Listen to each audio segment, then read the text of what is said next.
അപ്പോൾ അതന്ന് ഞങ്ങൾ മന്തി വാങ്ങിക്കാൻ കേട്ടോ. കുറേ ദിവസമായിട്ട് കുട്ടികൾ പറയണം മന്തി വേണം മന്തി വേണം പറഞ്ഞിട്ട്. അപ്പോൾ അതന്ന് സതീഷ് ഏട്ടൻ വാങ്ങിയിട്ട് വന്നതാണ് കേട്ടോ. അപ്പോൾ വലിയ വലിയ 3 പൊതി ചോറാണ് കേട്ടോ. 2 പൊതിയിൽ ചിക്കനും ഉണ്ട്. അപ്പോൾ ഭയങ്കര ചൂടായിരുന്നു കേട്ടോ. പുറത്താണെങ്കിൽ നല്ല മഴ പെയ്ത് തോർന്നിട്ടുണ്ടായിരുന്നു. നല്ല മഴയായിരുന്നു ഇന്ന് ഉച്ചയ്ക്ക്. അപ്പോൾ അതാ ഈ മന്തി ഒക്കെ എടുത്ത് പുറത്ത് വയ്ക്കുമ്പോഴേക്കും നന്ദൊക്കെ ഭയങ്കര കരച്ചിലേക്ക് വേണോ പറഞ്ഞിട്ട്.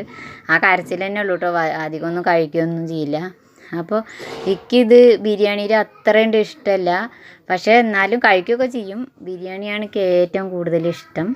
അപ്പോൾ രണ്ട് പൊതി ചോറേ ചിലവായിട്ടുള്ളൂ കേട്ടോ. പിന്നെ ചിക്കനും ബാക്കിയുണ്ട്.